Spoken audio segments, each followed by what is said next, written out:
présenter la 11e leçon du module Programmation avancée intitulée Les arbres. Alors, tout d'abord, nous allons commencer par des définitions et des propriétés. Ensuite, nous allons définir le type abstrait de données pour les arbres et leur méthode d'implantation. Commençons tout d'abord par les définitions et les propriétés. Un arbre, A, est un ensemble fini de nœuds. Un seul nœud, R, est appelé racine de A.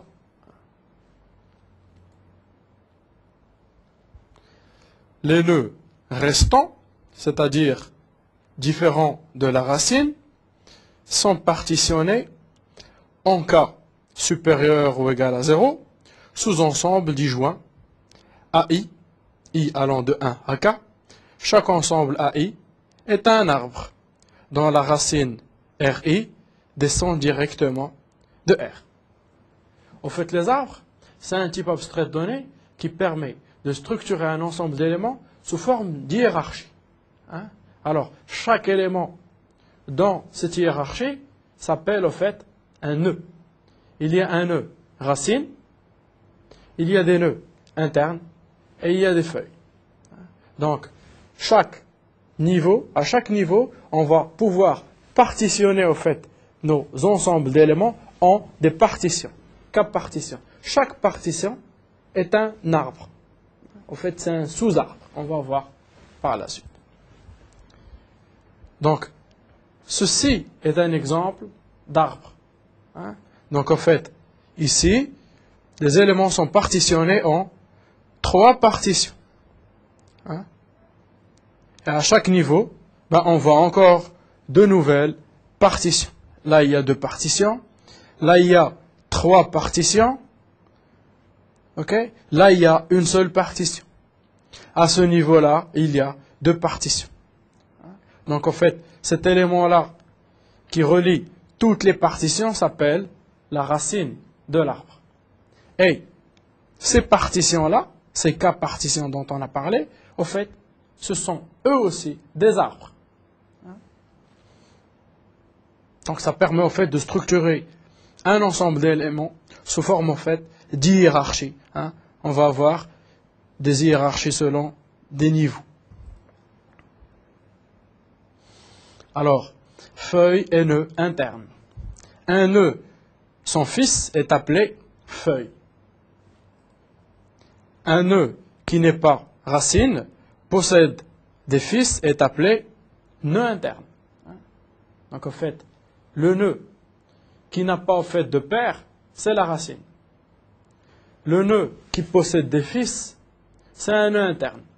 Et le nœud qui n'a plus de fils, ça s'appelle une feuille. Au fait, si vous regardez votre arborescence de fichiers, le nom de votre lecteur, par exemple, sous Windows, c'est la racine. Un répertoire, c'est un nœud interne. Un fichier, c'est une feuille.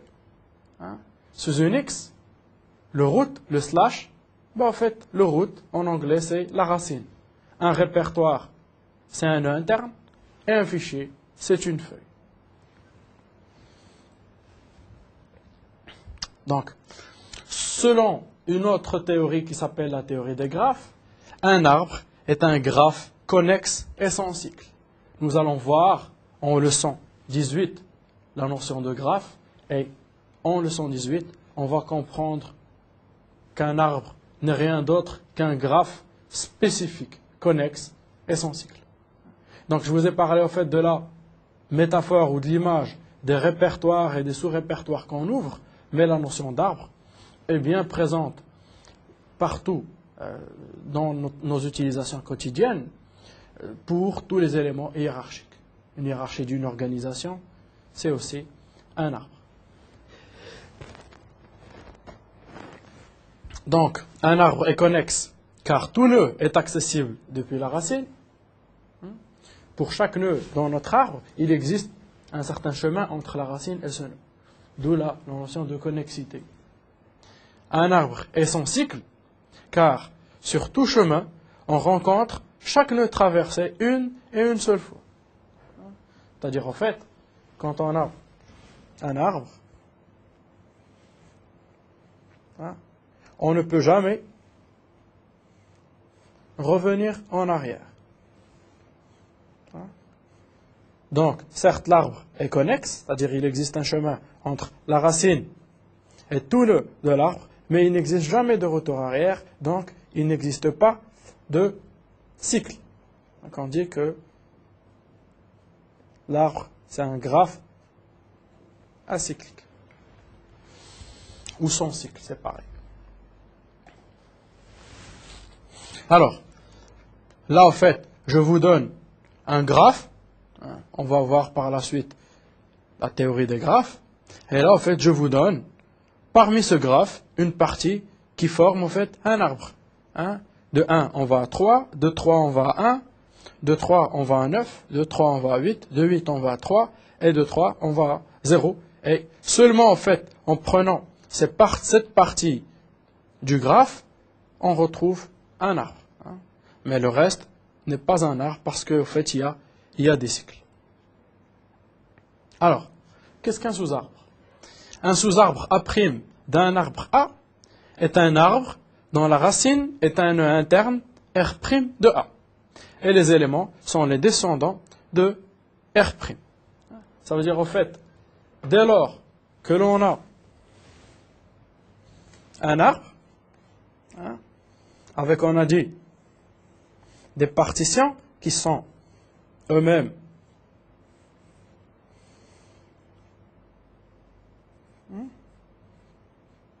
des arbres, etc., au fait, ces partitions sont appelées des sous-arbres, en fait, de l'arbre A, qui les englobe tous. Donc, en fait, le racine, par exemple, racine 1, racine 2 et racine 3 ne sont rien d'autre, en fait, que des nœuds internes de la racine de l'arbre A. Donc, c'est pour ça, au fait, la racine de A' est un nœud interne R' de A, et les éléments de A' sont les descendants de R'. Donc, les éléments de chaque sous-arbre sont les descendants, en fait, de leur racine, qui n'est rien qu'au fait un nœud interne, au fait, de l'arbre. Mais on peut, au fait, aller loin, c'est-à-dire, ça, c'est un sous-arbre, de cet arbre-là, A2. Ça, c'est un sous-arbre de A1, etc. Alors, voilà un exemple d'arbre, et voilà un exemple de sous-arbre. Okay, donc 8, 3, 0, c'est un sous-arbre de cet arbre-là. Alors, si on a compris la notion d'arbre, alors il y a la notion de forêt qui est un ensemble d'arbres. Donc une forêt est un ensemble d'arbres. Donc en fait, voilà un premier arbre, un deuxième et un troisième arbre. Et l'ensemble de ces trois arbres forme une forêt. Alors, chemin dans un arbre. Qu'est-ce qu'un chemin dans un arbre? Soit NI des nœuds d'un arbre A, tel qu'au fait, NJ plus 1 est le fils de NJ. J allant de 1 à P-1. C'est-à-dire, en fait, je vous donne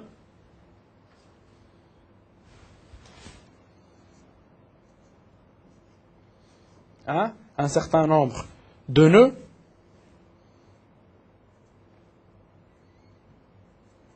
un certain nombre de nœuds NI, tel que I va de 1 à P, avec la propriété que NJ plus 1, mettons ici J, NJ plus 1, n'est rien d'autre, en fait, que le fils de NJ. Donc, en fait, N2 est le fils de N1, etc., etc., et NP, le fils de NP moins 1, etc., etc. Donc, en fait, on a présenté un ensemble de nœuds qui sont reliés par la relation père-fils. Donc, la séquence N1, N2, N3 jusqu'à NP est appelée chemin entre N1 et NP. Donc, en fait, cette séquence entre N1 et NP est appelée chemin entre N1 et NP. La taille d'un chemin formé de P nœuds est égale à P moins 1. De la même manière que entre N éléments, il y a N moins 1 intervalle, en fait, la taille d'un chemin de N éléments, c'est en fait le nombre d'intervalles entre ces différents nœuds, et en fait, c'est le nombre moins 1, donc P moins 1. Donc voilà un chemin, ça va de 1 à 3, puis à 8, et puis à 0. Donc c'est un ensemble de nœuds liés par la relation père-fils, et donc ça forme un chemin de la racine vers une feuille. Alors, si on a abordé la notion de chemin, comprenons la notion en fait de niveau d'un nœud. Alors on parle d'un niveau, ou on dit aussi profondeur d'un nœud, N, et au fait, le nœud, il représente le niveau, il représente le nombre de générations entre la racine et ce nœud. En d'autres termes, le niveau d'un nœud, N, est la taille du chemin le séparant de la racine R. Donc en fait, le niveau d'un nœud quelconque NP est la taille au fait du chemin qui le relie au fait à la racine.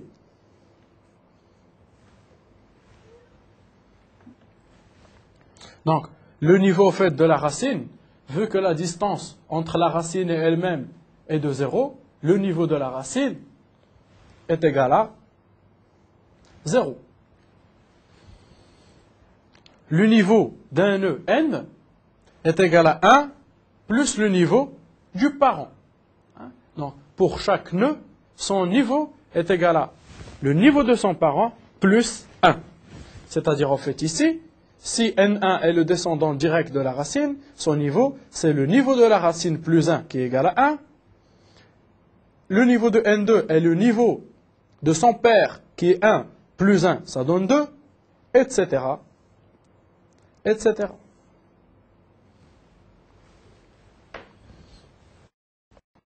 Donc voilà, au fait, un arbre. OK?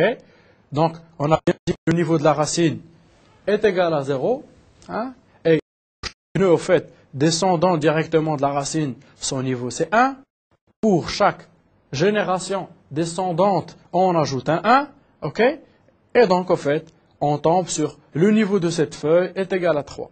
Le niveau de cette feuille est égal à 1. Le niveau de cette feuille est égal à 2.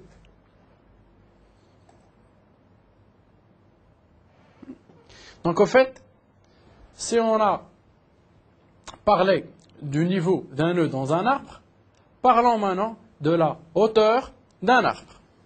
Alors, la hauteur d'un arbre est la hauteur de son sous-arbre le plus profond, plus 1.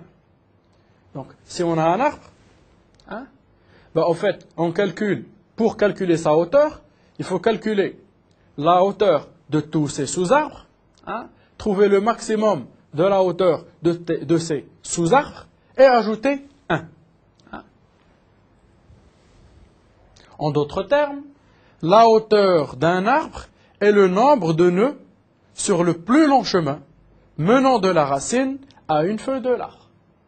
C'est-à-dire, en fait, il suffit de prendre le plus long chemin menant de la racine à une feuille, c'est la hauteur de l'arbre. Alors, ça se calcule de la manière suivante. Pour un arbre vide, qui est représenté par un ensemble vide d'éléments, sa hauteur est égale à 0. Alors, en général, la hauteur d'un arbre, on a dit, c'est le maximum de la hauteur de ses sous-arbres, donc AI est un sous-arbre de A, plus 1. Donc, on va voir sur un exemple. Donc, en fait, ici, il n'a pas de fils, hein? Donc la hauteur de ces sous-arbres, ben, c'est 0. Donc le maximum de la hauteur de ces sous-arbres, c'est 0, plus 1, ça fait 1. Donc on peut dire que la hauteur d'une feuille est égale à 1. C'est une conséquence du fait que l'on maximise la taille de la hauteur des sous-arbres, vu qu'une feuille n'a pas de sous-arbres. Donc sa hauteur vaut 1.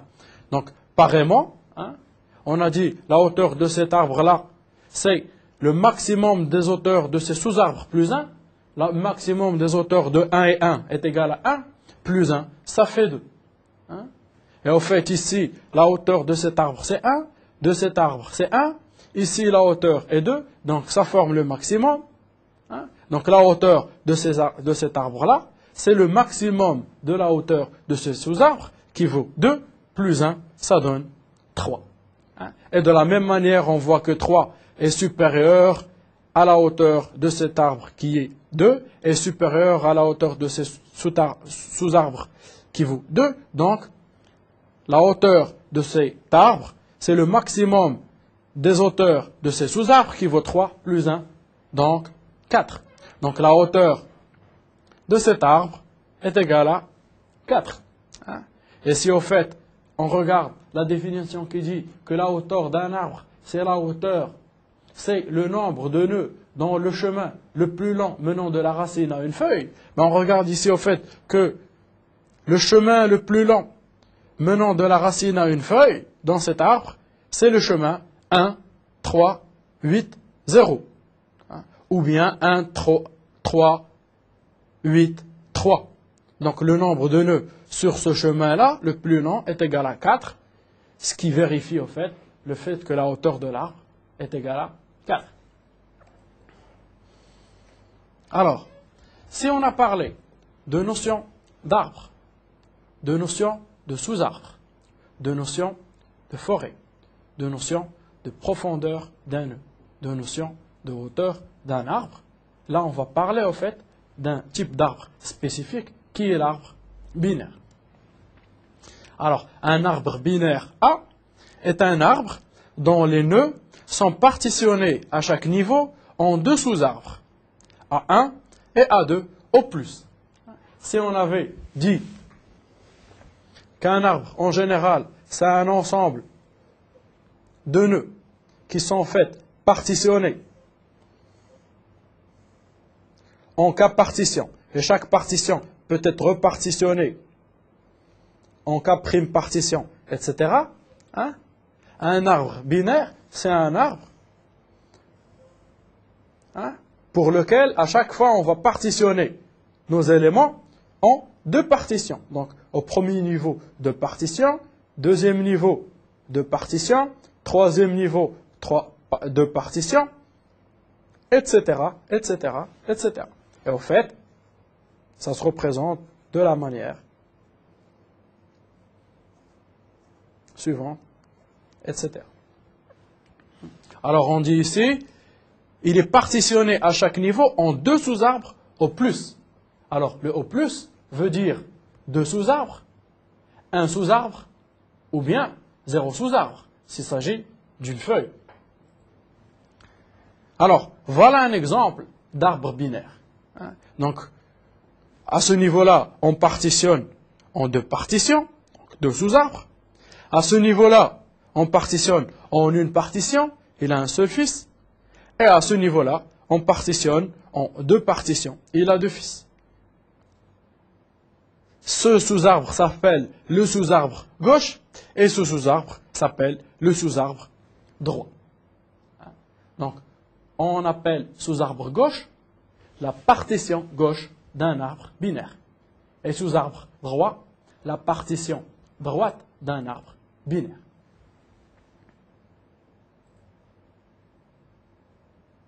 Alors, quelques propriétés.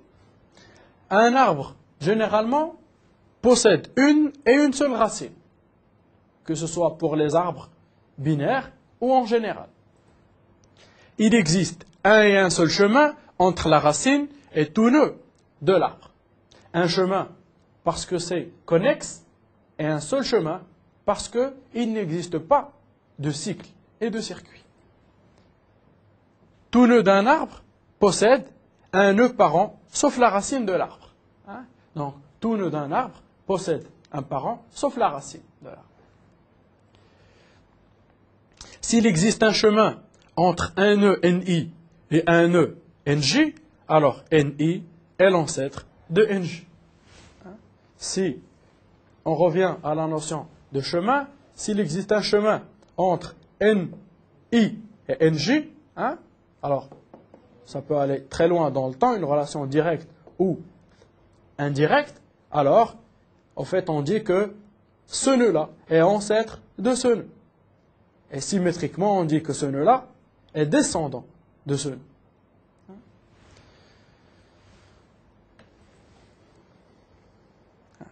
Donc en fait, quels sont les intérêts des arbres? C'est un type abstrait de données hiérarchique. C'est plus un type abstrait de données linéaire qui permet un parcours séquentiel, comme on l'a vu pour les listes et les listes avancées. C'est hiérarchique. Voilà. Il est adapté au parcours d'un ensemble discret à travers l'exploration de sa hiérarchie. Donc, ça permet au fait de parcourir un ensemble selon des hiérarchies. Alors, le type abstrait de données arbre, hein, il est à la base de plusieurs types abstraits de données, à savoir les arbres de recherche, les arbres de décision, les arbres syntaxiques, les dictionnaires, les cartes, nommées aussi tree maps. Alors, parmi les applications du type abstrait de données arbre, on peut citer en compilation, hein, les arbres syntaxiques, en système de gestion de fichiers, on en a parlé tout à l'heure, pour les transactions imbriquées, à savoir par exemple les sagas, la hiérarchie des sites en système distribué, hein, quand il s'agit d'hiérarchie entre par exemple réplication de données, hein, de bases de données, arbre de multicast en réseau, arbre de récurrence, quand il s'agit de tracer. Rappelez-vous de Fibonacci, quand on a tracé au fait les appels récursifs, hein, on est tombé sur des arbres, hein, etc. Donc, le type abstrait de données arbre est très riche, hein, et donc il permet énormément d'applications quand il s'agit d'explorer un ensemble d'éléments discrets grâce à l'hiérarchie de cet ensemble. Alors, on va parler maintenant du type abstrait de données selon en fait son implémentation. Alors, on va commencer par spécifier les profils du type abstrait arbre. Donc tout d'abord, la fonction crée arbre. Elle prend une valeur t, donc là aussi on utilise un type générique que le programmeur spécifiera à sa guise, et retournera un arbre. Donc en fait, créer un arbre par sa racine. Donc t au fait, c'est le type au fait de la racine de l'arbre. Rechercher. Donc, on peut rechercher une valeur de type T dans un arbre. Ça renverra false si on ne trouve pas et true si on trouve. Donc, renvoi true, c'est l'arbre contient une valeur et false sinon. Alors, la racine. La fonction racine d'un arbre renvoie la valeur de la racine qui est de type T. Alors, arbre gauche d'un certain arbre renvoie un arbre. Et en fait, il renvoie son sous-arbre gauche. Donc, renvoie son sous-arbre gauche. Arbre droit d'un arbre binaire renvoie son sous-arbre droit. Donc, renvoie l'arbre droit de notre arbre binaire en paramètres. Concaténer. Donc, la fonction concaténer prend en paramètre deux arbres, prend également une valeur de type T, une racine, et renvoie un arbre, hein, qui au fait, c'est un arbre résultant de la concaténation des deux arbres. Donc, mettons qu'on donne deux arbres, hein, avec une valeur, on va essayer de concaténer ces deux arbres-là. Hein, Hein. Je vous donne un arbre A avec un arbre 2. Je vous donne une certaine racine et à vous de me créer, en quelque sorte, un arbre qui va être la concaténation de ces deux arbres. Bien sûr, en respectant les propriétés des arbres qu'on traite. Vider arbre, ça prend un arbre en argument et au fait, ça libère l'arbre élément par élément. Ça ne renvoie aucun résultat à la fin du traitement. Arbre vide prend un arbre et renvoie un booléen false ou true. True si l'arbre est vide et false si. Alors, après avoir vu la spécification du type abstrait de données arbre binaire, nous allons voir en termes d'implémentation quels sont les types qui sont les plus à même de représenter notre arbre binaire en C. Donc, soit un certain type T, qui est le type de la racine, à la guise du programmeur de le définir. On définit le type arbre comme étant une structure contenant une valeur qui est la racine de type T. Un arbre gauche qui est un pointeur en fait sur le type arbre. Un arbre droit qui est un pointeur sur le type arbre. Donc en fait, un arbre, c'est une structure qui regroupe une valeur, un pointeur sur l'arbre gauche, un pointeur sur l'arbre droit. Donc, une valeur, un pointeur sur un certain arbre gauche, un pointeur sur un certain arbre droit. Et ça, c'est un arbre. Donc vous voyez au fait la définition récursive. Quand on zoome, on trouve encore une définition. Donc là aussi, c'est aussi une valeur, un pointeur sur un arbre gauche, un pointeur sur un arbre droit, etc. etc.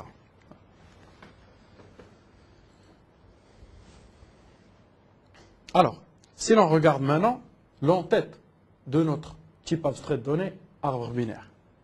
Donc, la fonction crée un arbre prend une valeur de type T et va créer au fait un arbre en mettant un arbre qui contient une seule valeur, qui est la racine. Et renvoie au fait cet arbre. Donc le fils gauche et le fils droit de cet arbre binaire, ils sont vides, il contient une seule valeur qui est sa racine.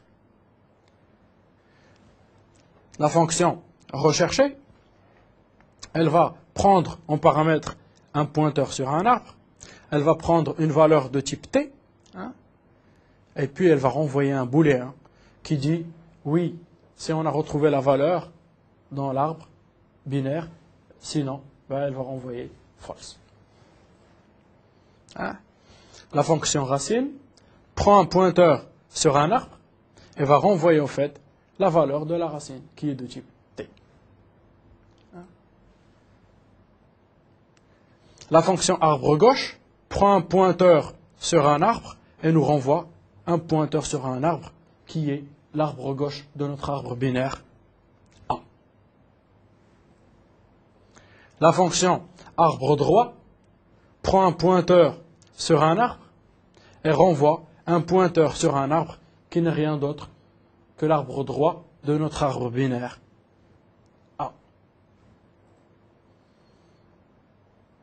La fonction concaténée, c'est une fonction qui va prendre un arbre G, qui est un pointeur sur un arbre, et qui va prendre un autre pointeur sur un arbre, donc on en met D pour dire droit, et qui prend une valeur de type T. Et nous renvoie un pointeur sur un arbre, et au fait, ça va être au fait la concaténation de l'arbre gauche avec l'arbre droit en mettant une racine à cet arbre. Donc, vider arbre, il prend un pointeur sur un pointeur pour permettre de faire un free. On ne peut pas faire un free qui modifie une valeur passée en paramètre, donc on est obligé de passer par un pointeur sur un pointeur. Et va libérer l'arbre élément par élément. Un arbre vide, donc arbre vide, c'est une fonction booléenne, donc c'est un prédicat qui prend un pointeur sur un arbre et qui nous renvoie un booléen true si l'arbre est vide et false sinon. Alors, si on a détaillé les propriétés d'arbres et d'arbres binaires, si on a détaillé le type abstrait de données pour le type arbre binaire, si on a proposé une implémentation sous forme d'une structure d'un arbre qui connaît sa valeur, un pointeur sur son arbre gauche, un pointeur sur son arbre droit, là, et si on a vu l'entête de notre module, finalement, arbre.h, là on va voir au fait le corps des algorithmes qui manipulent un arbre binaire. Donc, la première fonction qui prend une valeur et qui renvoie au fait un arbre créé par cette valeur qui est la racine. Donc en fait, on prend une valeur et on va créer grâce à cette valeur un arbre. Donc en fait, on déclare A pointeur sur arbre et on va lui allouer au fait une zone mémoire pour pouvoir stocker la structure de type arbre. Valeur, arbre droit, arbre gauche. Donc la valeur au fait de ce nouvel arbre nouvellement alloué est V, le paramètre passé en argument. L'arbre gauche initialement est vide, l'arbre droit est vide de A, et puis on retourne A. Et donc ça nous fait au fait A un pointeur sur un arbre qui contient une racine, une seule racine, sans arbre gauche et sans arbre droit. Okay. Et donc, on peut dire qu'au fait, à la fois, A pointe sur une racine de l'arbre qui est elle-même une feuille, parce qu'elle n'a pas de sous-arbre, ni gauche, ni droit. Alors, rechercher. Si rechercher prend un pointeur sur un arbre et une valeur, alors, elle va tester tout d'abord si l'arbre est vide. Si l'arbre est vide, on ne peut rien rechercher dedans. Donc, si arbre vide est égal à true, on retourne au false parce qu'on ne peut rien trouver dans cet arbre. Sinon, donc le return, en fait, il remplace le sinon, parce que si on passe dans le return, on ne va jamais passer là. Donc, si on ne passe pas, c'est qu'on est dans le sinon. Si la valeur de l'arbre est égale à V, donc on a retrouvé au fait un arbre dont la racine est égale à cette valeur, on retourne true. Par exemple, si ici on a une racine de 4 et nous on est en train de chercher 4 dans cet arbre. Donc si la valeur de la racine est égale à la valeur au fait qu'on est en train de rechercher, on s'arrête, on retourne true. Alors, si ce n'est pas le cas, qu'est-ce qu'on doit faire? On doit rechercher dans l'arbre gauche. Donc, en fait, on va faire un appel récursif de rechercher de la même valeur dans l'arbre gauche. Donc, par exemple, on met ici 5. Donc, 4 est différent de 5. Alors, on n'a pas trouvé. On va rechercher ici. Si oui, on va retourner true. Sinon, qu'est-ce qu'on fait? Donc, première étape, on teste sur la valeur. Deuxième étape, on regarde ici. Troisième étape, on regarde là. On pouvait également regarder là, puis là, puis là. Ou regarder là, etc. On peut faire racine gauche, droit, racine droit, gauche, droit, etc., etc. Toutes les combinaisons possibles. Et donc, en fait, c'est ce qu'on appelle les parcours soit infixés. On commence par le gauche, puis la racine, puis le droit, ou bien postfixé, gauche, droit, racine. On va voir ça par la suite en détail. Donc, si on recherche dans l'arbre gauche, sinon, on recherche dans l'arbre droit pour pouvoir le trouver. Alors, racine d'un arbre, ça renvoie au fait la valeur stockée dans la structure de l'arbre. L'arbre gauche d'un arbre, au fait, ça renvoie le pointeur au fait sur notre arbre gauche. l'arbre droit d'un arbre binaire, bah, en fait, en coût constant, ça va rappeler le pointeur arbre droit qui est stocké dans l'arbre. Alors, concaténer un arbre, concaténer deux arbres avec une racine. Hein. Si on a deux arbres, hein, binaires,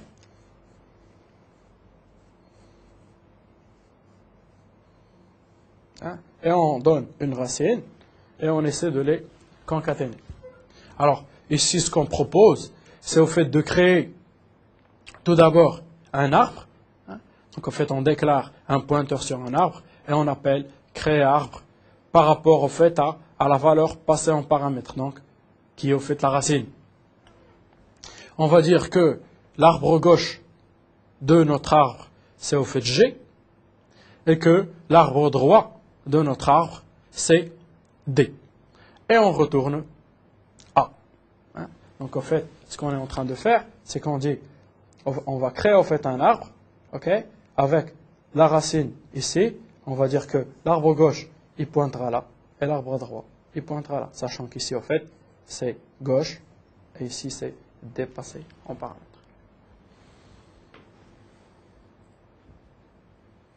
Alors, vider arbre prend un pointeur sur un arbre. Je vous ai dit, c'est pour pouvoir faire free, pour libérer au fait l'arbre. Alors, on va voir pourquoi. Donc, si l'arbre n'est pas vide, hein, si l'arbre n'est pas vide, alors on le vide. Hein. Si l'arbre est vide, il n'y a pas raison de le vider encore. Hein. Donc, on ne fait un traitement que si l'arbre n'est pas vide. Donc, si l'arbre n'est pas vide, qu'est-ce que l'on fait? On va vider l'arbre gauche. Là, on a un étoile en plus parce qu'on a un pointeur sur un pointeur. Donc, en fait, pour vider un arbre, on commence par... Hein, pour vider un arbre, on commence par vider son arbre gauche. Puis, on vide son arbre droit. Donc, on vide son arbre gauche. Puis, on vide son arbre droit. Donc, en fait, ici, il ne reste plus qu'à vider, finalement, la zone, hein, qui contient la racine. Et donc, en fait, on peut également vider cette zone-là, qui est, au fait, pointée par le pointeur, pointé par A, vu que A, c'est un pointeur de pointeur. Hein. Donc là, en fait, on peut se permettre de faire un free, hein, de la zone pointée par la zone pointée par A, hein, alors qu'on ne pouvait pas faire free d'un paramètre passé par valeur. Hein. Ça, c'est interdit de modifier un paramètre passé par valeur, donc on était obligé d'avoir un pointeur sur un pointeur. Et puis pour finir, on dit au fait que la zone pointée par A reçoit au fait nul, c'est-à-dire au fait que ici, cet arbre-là va pointer sur nul. Donc, on est sûr au fait que arbre vide du contenu de A. C'est-à-dire le pointeur pointé par A, c'est un pointeur au fait nul. Et donc, on pointe au fait sur un arbre vide. C'était l'objectif. Alors, arbre vide, hein, pour terminer, prend un pointeur sur un arbre et il va tester. Si notre pointeur est nul, on retourne true. Si notre pointeur n'est pas nul, on retourne false pour dire que notre arbre n'est pas encore vide. Alors, si l'on veut essayer de résumer notre leçon, hein, on peut dire que la notion d'hiérarchie dans les arbres est très importante et qu'on utilise le type abstrait arbre si on veut avoir un accès à des éléments selon une certaine hiérarchie. Alors on a vu les arbres binaires qui permettent à chaque fois d'avoir au plus de partitions, hein, qui ont un rôle, on va voir, important pour la recherche, etc. Hein, pour le tri également, etc. Donc cette notion de partager en binaire. Hein. Alors, Pour plus d'informations, allez sur le site de Netuno et cliquez sur MedNetu.